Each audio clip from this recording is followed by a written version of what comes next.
ఇన్నేళ్ళు కూడా తమలో ఎంత బాధ ఉన్నా సరే బయటికి తెలియకుండా తమలో తమే అనుభవిస్తూ ఇన్ని రోజులు కాలం నెట్టుకొస్తూ వచ్చినటువంటి సచివాలయ ఉద్యోగులు ఈరోజు ఒక్కసారిగా అందరూ కూడా ప్రభుత్వానికి వ్యతిరేకంగా ఈరోజు ఆందోళన వ్యక్తం చేసే పరిస్థితి కనిపిస్తుంది. ఎందుకంటే రాష్ట్ర ప్రభుత్వం తమపై కారం చల్లినా సరే మాత్రం మేము మాత్రం పన్నీరు చల్లమని చెప్పి చాలా స్పష్టంగా హెచ్చరించడం కూడా జరుగుతుంది. అసలు ఈ పరిస్థితుల కారణాలు ఏంటి? ఈరోజు సచివాలయంలో సిబ్బంది అంతా కూడా మేలుకొలుపనే కార్యక్రమంతో ఈరోజు విశాఖపట్నంలో 12 గంటల సేపు వారి యొక్క ఆవేదన తెలియజేసే కార్యక్రమాన్ని నిర్వహించడం జరుగుతుంది. ఇందుకోసం జీవీఎంసీ గాంధీ విగ్రహం వద్ద వేదిక కూడా ఏర్పాటు చేశారు. ఇప్పుడు మనతో పాటు సచివాలయ ఉద్యోగ సిబ్బంది ప్రతినిధులు ఉన్నారు. సార్ చెప్పండి, అసలు మీ ప్రాబ్లమ్స్ ఏంటి? అసలు ఎందువల్ల ఈరోజు ఒకసారి మేలుకొలిపే కార్యక్రమం పిలుపునిచ్చారు? మరి ముఖ్యంగా మేలుకొలుపు అనే ప్రోగ్రామ్కి మెయిన్ ఉద్దేశం ఏంటంటే మాలో చాలా మందిని కోల్పోయామండి. మరీ ముఖ్యంగా చూసుకున్నట్టయితే మేము ఇప్పటికీ దాదాపు 200 మందిని రాష్ట్ర వ్యాప్తంగా కోల్పోయి ఉన్నాం. మేము గత 7 ఏళ్లుగా ఏ ప్రభుత్వం వచ్చినా సరే, ఏ పని చెప్పినా సరే కాదనకుండా ప్రతి పని చేసుకుంటూ రావడం జరిగింది.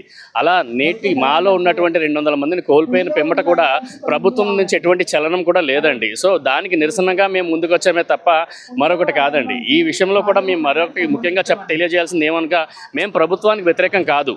ఇక్కడికి వచ్చిందల్లా కూడా మేము ప్రభుత్వం ఏ పని చెప్పినా చేస్తాము. కానీ మేము సాటి మనుషులతో పాటు మనుషులను మమ్మల్ని గుర్తించి మాకు వారితో పాటు రావాల్సినటువంటి ప్రభుత్వ ఉద్యోగులతో రావాల్సినటువంటి ఇంక్రిమెంట్స్ కానీ ఏ సిస్టమ్ ఏదైతే వాళ్ళకి వర్తింపజేస్తుందో వాళ్ళతో కూడా కలిపి మమ్మల్ని ముందుకు తీసుకువెళ్లాల్సిన విధంగా కోరుతున్నాం మేము ప్రభుత్వాన్ని. అదేవిధంగా మేము ఏ పని చెప్పినా ప్రభుత్వం ఏదైనా సరే మేము ప్రభుత్వం తోడ్పాటుగా ఉంటూనే ఏ పని చేసినా మేము చేయడానికి సంసిద్ధంగానే ఉంటాం. ఎల్లవేళ అది 24/7 అయినా సరే, ఎప్పుడైనా సరే.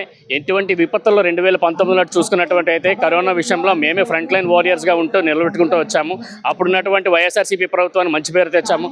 అలాగే నేటి గత 2 ఏళ్లుగా చూసుకున్నట్టయితే టీడీపీ ప్రభుత్వానికైనా లేదా కూటమి ప్రభుత్వానికైనా ఇతరితర కార్యక్రమాలు చేపట్టినటువంటి బీజేపీ ప్రభుత్వానికైనా సరే మేము కేంద్రంగా కానీ రాష్ట్రంలో కానీ కేంద్రంలో కానీ అన్ని పథకాలు అన్ని కార్యక్రమాలు కూడా ముందుండి నడిపిస్తున్నాం. యోగాంధ్ర దగ్గర నుంచి మేము సెన్సెస్ సర్వే దగ్గర నుంచి ఎస్ఐఆర్ దగ్గర నుంచి ఏది కూడా కాదనకుండా ముందుండి నిలబడి అన్ని పనులు చేస్తున్నాము.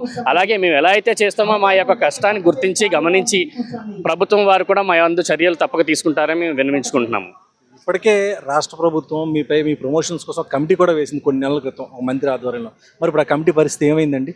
సార్, యాక్చువల్గా కమిటీ అయితే వేయడం జరిగింది సార్. కానీ ఏదైతే అసోసియేషన్స్తో తీసుకోవాల్సిన ఎటువంటి సలహాలు కానీ సూచనలు కానీ కనీసం మాకు అవకాశం ఇవ్వలేదు. ఎవరైనా అక్కడికి వెళ్ళి రిప్రజెంటేషన్ ఇవ్వడం తప్ప ఒక మీటింగ్ పిలిచి మమ్మల్ని మీ అసోసియేషన్స్ ఏమి ఎక్స్పెక్ట్ చేస్తున్నాయి, ఏం చేస్తున్నాయి అని ఎక్కడా కూడా మమ్మల్ని అడగలేదు. మేము కూడా ఇప్పుడు ప్రభుత్వం ఒకటే కోరుకున్నాం, సార్ మీరు మంత్రుల కమిటీ మా కోసం వేశారు, మా ప్రమోషనల్ ఛానల్ కోసం వేశారు, కనీసం మా వాయిస్ కూడా వినండి, మా రిప్రజెంటేషన్ తీసుకోండి. తీసుకుంటే మేము అసలు ఏమేమి ఎక్స్పెక్ట్ చేస్తున్నాం, మాకు ఏమి దారులు ఉన్నాయనేది మేము కూడా ఎక్స్ప్లెయిన్ చేసుకొని గవర్నమెంట్ ముందు మా డిమాండ్స్ పెట్టుకుంటాం. ఆ డిమాండ్స్ నచ్చితే మాత్రం మీరు దాన్ని కన్సిడర్ చేయాలని కోరుకుంటున్నాం. అలాగే ఈ మేలుకొలుపు సభ అనేది కేవలం మాకు ప్రమోషన్ ఛానల్ అంటూ మంత్రుల కమిటీ ఇచ్చింది. కేవలం ఒక ఇంక్రిమెంట్ యాడ్ చేసి ప్రమోషన్ కల్పించడం జరిగింది. దానివల్ల ఇప్పుడు ఆ ఇంక్రిమెంట్ని ఆల్రెడీ మేము దాటేసి 2 ఏళ్ళు అవుతుంది. సో ఇది మాకు ప్రమోషన్లో లేదు, కేవలం డిమోషన్లో ఉంది. కాబట్టి దయచేసి మా విజ్ఞప్తులను కూడా మంత్రుల కమిటీ పరిగణలోకి తీసుకొని మాకు సరైన ప్రమోషన్స్ కానీ నోషనల్ ఇంక్రిమెంట్స్ కానీ కల్పిస్తుందని కోరుకుంటున్నాను. ఇప్పుడు మీ సచివాలయ ఉద్యోగులపై పని ఒత్తిడి అంటున్నారు.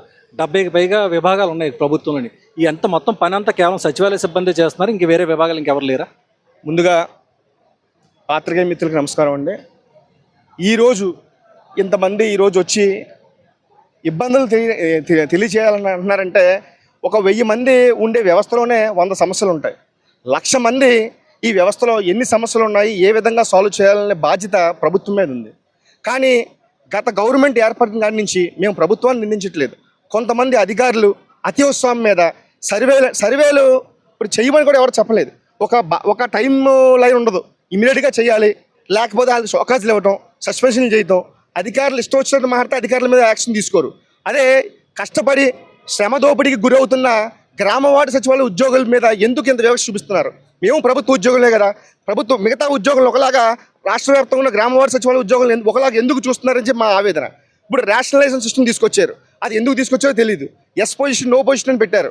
దానివల్ల ఉద్యోగికి మాకు పని భారం పెరిగిపోతుందని చెప్తుంటే దాన్ని ఇంకా పెంచినట్టు అయిపోయింది. అది రేషనలైజేషన్ సిస్టమ్ తీసుకొచ్చారు. ఇప్పుడు కొత్తగా మాకు ప్రమోషన్లు ఇవ్వండి అని చెప్తే జీఓఎం కమిటీ వేశారు, దాన్ని పవన్ కళ్యాణ్ గారు ముందుకు తీసుకెళ్తున్నారు, ఏదో విధంగా న్యాయం జరుగుతుందని చెప్పి ఎంతో ఆశగా ఎదురు చూస్తున్న మాకు మళ్ళీ కొత్తగా డిప్యుటేషన్ల భారం తీసుకొచ్చి మాకు పర్మనెంట్ సొల్యూషన్ చూపించమంటే తాత్కాలికంగా డిప్యుటేషన్లు వేయడం వల్ల ఇంకా పని భారం పెరుగుతుంది తప్ప ఎక్కడా కూడా సమస్యలు తగ్గే విధంగా లేవు.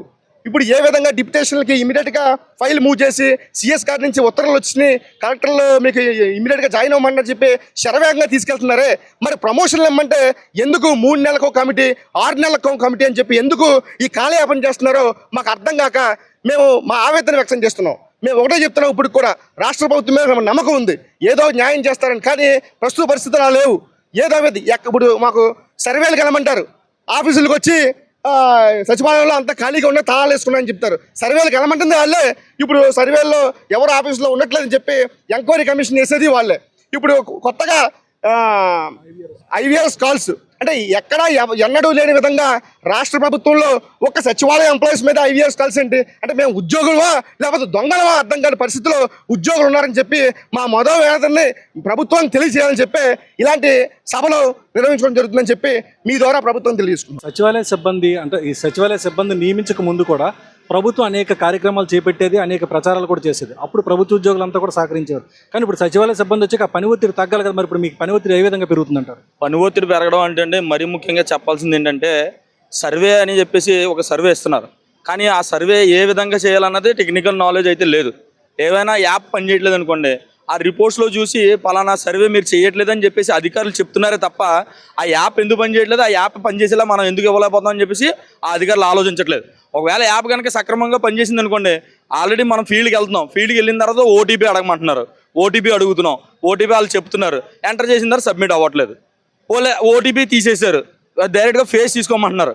ఆధార్ ఫేస్ కొన్ని రికగ్నైజ్ అవుతున్నాయి, కొన్ని రికగ్నైజ్ అవ్వవు. కింద ఫీల్డ్ లెవెల్లో ఉన్నటువంటి టెక్నికల్ ఇష్యూస్ ఎక్కడా కూడా ఎవరు కూడా ప్రస్తావించడం లేదు, దాన్ని కన్సిడర్ చేయట్లేదు. దానివల్ల ఈ ఒత్తిడి అనేది చాలా భారంగా ఉద్యోగస్తులు అందరూ ఫీల్ అవుతున్నారండి. మరీ ముఖ్యంగా చెప్పేది ఏంటంటే ఏదైనా సర్వే గవర్నమెంట్ ఇస్తుంది అంటే ప్రజలకు ఉపయోగకరంగా ఉన్నవి ఎన్ని సర్వేలైనా చేయడానికి మేము సిద్ధంగానే ఉన్నామని చెప్పి చేస్తున్నాం. అయినప్పటికీ కూడా ఒక సర్వే కంప్లీట్ అయ్యే లోపలనే ఇంకొక సర్వే కంప్లీట్ అయ్యే లోపలనే ఇంకొక సర్వే, ఆ తర్వాత డిపార్ట్మెంట్ డ్యూటీసు, అదేవిధంగా దాని దగ్గర నుంచి వేరే సెన్సస్ డ్యూటీసు, వేరే BLO డ్యూటీసు. ఒకే ఉద్యోగి 10 రకాలైన ఉద్యోగాలు ఒక రోజులో కంప్లీట్ చేయాలంటే ఎవరైనా చేయగలరండి? ఎవరు చేయలేని పరిస్థితిలో ఉన్నటువంటి ఆ దుస్థితిని తీసుకొచ్చారండి. ప్రస్తుతం మా ఆవేదన ఏంటంటే ఒకటే, మీరు గవర్నమెంట్కి మేము కోరేది ఏంటంటే మా యొక్క ఆవేదనని మీరు రికగ్నైజ్ చేయండి. ఏదైతే మేము ప్రాబ్లం ఫేస్ చేస్తున్నామో గ్రౌండ్ లెవెల్లో ఫస్ట్ మీరు అసోసియేషన్లతో కూర్చుని మాట్లాడండి. అసోసియేషన్లతో ముందు గత 7-8 నెలల క్రితం గవర్నమెంట్ డిస్కస్ చేసింది, కానీ కొన్ని ఏవైతే ప్రయోజనాలు మాకు ఇస్తారని చెప్పారో అవి ఇప్పటిదాకా కూడా అమలు కాలేదు. గతం సచివాలయ విభాగం అంటే సిబ్బంది ఇలాంటివన్నీ రాకముందు ఏ విధంగా ఉంది, మీరు వచ్చిన తర్వాత ఏ విధంగా ఉంది పరిస్థితి?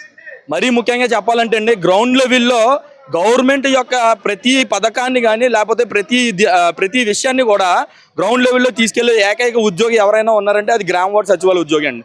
గతంలో ఈ విభాగం లేదు, మరి అప్పుడు ఎవరు చేసేవారు ఇవన్నీ? గతంలో ఈ విభాగం లేనప్పుడు వాళ్ళు అవుట్ సోర్సింగ్ ద్వారా చేసుకునేవారు, అంత ఎఫెక్టివ్ అవుట్పుట్ వచ్చేది కాదు. కానీ ఇప్పుడు గ్రౌండ్ లెవెల్లో అందరూ వెల్ ఎడ్యుకేటెడ్ పర్సన్స్ ఎవరైతే ఉన్నారో, వెల్ ఎడ్యుకేటెడ్ ఆఫీసర్స్ అందరూ కూడా గ్రౌండ్ లెవెల్లో వర్క్ చేయడం వల్ల వాళ్ళకి వచ్చే అవుట్పుట్ కూడా 100% కరెక్ట్ అండ్ ఎఫిషియెంట్ అవుట్పుట్ వస్తుందండి. మీపై పని ఒత్తిడి అంటే ఎన్ని విభాగాల నుంచి పడుతుందంటారు? ఇప్పుడు ఒక వెల్ఫేర్ అసిస్టెంట్ తీసుకుంటే 4 డిపార్ట్మెంట్ల నుంచి ప్రత్యేక ఒత్తిడి వస్తుందండి. ఓన్లీ డిపార్ట్మెంట్ పరంగా సోషల్ వెల్ఫేర్ చేయాలి, BC వెల్ఫేర్ చేయాలి, తర్వాత సర్పతి చేయాలి, తర్వాత ఎడ్యుకేషన్ డిపార్ట్మెంట్ చేయాలి. ఇలా 4 డిపార్ట్మెంట్ల నుంచి పలు రకాల నుంచి వస్తున్నాయి. ఇంజనీరింగ్ అసిస్టెంట్ చూసుకుంటే PR నుంచి వస్తుంది, తర్వాత వాళ్ళకి వాటర్ దగ్గర నుంచి వస్తుంది. అలాగా ప్రతి ఒక్కరి దగ్గర నుంచి కూడా ప్రెజర్ అనేది వస్తుంది.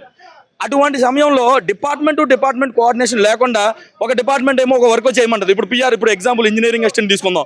ఒక PR వర్క్ చెప్పారు అనుకోండి, వాళ్ళు వెళ్ళి గ్రౌండ్ లెవెల్లో వాళ్ళు ఆ సర్వే చేస్తుంటారు, ఆ రోడ్డు వేయాలో లేకపోతే ఏదో అని చెప్పి సర్వే చేస్తుంటారు. ఈ లోపల ఇరిగేషన్ నుంచి ఒక మళ్ళీ ఇంకొక వర్క్ వస్తుంది, అక్కడికి వెళ్ళి మళ్ళీ ఆ వర్క్ సబ్మిట్ చేయాలి. ఒక ఉద్యోగి మల్టిపుల్ వర్క్స్ ఒకే ఊళ్ళో చేయగలడు, కానీ దానికి సమయపాలన అనేది కంపల్సరీగా ఉండాలి. సమయం అనేది ఇవ్వకపోతే ఎవరైనా సరే కంపల్సరీగా స్ట్రెస్ గురవుతారు. ఈ స్ట్రెస్ని మీరు ఏ విధంగా ప్రభుత్వం మనం రెగ్యులేట్ చేయగలమో దాని మీద ఒక కమిటీ వేసుకుని దాన్ని ఏ విధంగా రెగ్యులేట్ చేయాలో ఆలోచించి చెప్తామంటున్నారు, కానీ ఎటువంటి స్పందన లేదు. ఈ రోజు సచివాలయ ఉద్యోగుల సహనం నశించిందని అనుకోవచ్చు? సహనం నశించిందని కాదు సార్, మా యొక్క ఆవేదన తెలియపరుస్తున్నాం. ఎందుకంటే ఇప్పటిదాకా కూడా మేము ఎదురు చూసాం, గవర్నమెంట్ మాకు ఏదో ఒకటి ఇస్తుంది, ఏదో ఒకటి చేస్తుంది కంపల్సరీగా. ఈ గవర్నమెంట్ ఇప్పటికీ కూడా మాకు హోప్స్ ఉన్నాయి. కాకపోతే మొన్న వచ్చినటువంటి ఏదైతే ప్రమోషన్ ఛానల్ సంబంధించి ఏదైతే ఫైల్ వచ్చిందో దాని మీద చాలా అసంతృప్తిగా ఉన్నామండి. ఎందుకంటే ఒక్క ఇంక్రిమెంట్ యాడ్ అయ్యి ఒక ఉద్యోగికి బేసిక్ నీడ్స్ కూడా ఫుల్ఫిల్ అవ్వకుండా ఈ యొక్క సచివాలయ ఉద్యోగం చేస్తున్నాడండి. ఇప్పుడు దీన్ని కారణం చేస్తూ ఈరోజు సచివాలయ ఉద్యోగులు మేలుకోవాలా, లేకపోతే ప్రభుత్వం మీ సమస్యలు గుర్తించి మేలుకోవాలని మీరు అనుకుంటున్నారా? ప్రభుత్వం మా సమస్యలు గుర్తించిన ప్రభుత్వం మేలుకోవాలి సార్, తప్పనిసరిగా మేలుకోవాలి. ఎందుకంటే మేము ఇక్కడ క్లియర్గా చెప్తున్నాం గవర్నమెంట్కి, సార్ మా పరిస్థితి ఇది, మేము ఇప్పుడు ప్రజెంట్ ఉన్న సిచ్యువేషన్లో మాకు ఎటువంటి సదుపాయాలు రావట్లేదు, మాకు ఆల్రెడీ మేము జాయిన్ అయ్యాం. ఒక ఎగ్జాంపుల్ చెప్తున్నానండి, ఒక సచివాలయ ఉద్యోగిగా మేము జాయిన్ అయినప్పుడు మా రైస్ కార్డు తీసేశారు. ఇప్పుడు నాది పేద కుటుంబమే, నేను మిడిల్ క్లాస్ ఫ్యామిలీ నుంచి వచ్చాను, నాకు తమ్ముడు ఉన్నాడు, నాకు ఆ చెల్లి ఉంది. వీళ్ళిద్దరూ ఒక బీటెక్ చదవాలన్నా ఒక ఎంటెక్ చదవాలన్నా ఈ రోజు ఉన్న ఖర్చుల్లో ఎలా చూసుకున్నా కూడా వాళ్ళకి లక్షలు దాడుతున్నాయి. కానీ మాకు వచ్చే సంపాదన ఎంత అంటే 30,000. ఆఫ్టర్ ఆల్ 30,000కి మాకు వచ్చే ఆ స్కీమ్స్ కూడా తీసేశారు. అటువంటి సమయంలో మాకు ఏమవుతుంది సార్? ఏదైనా మనకి ఆ భద్రత ఏమైనా కలుగుతుందా? ఫినాన్షియల్గా మేము ఏమైనా గ్రోత్ అవుతున్నామా?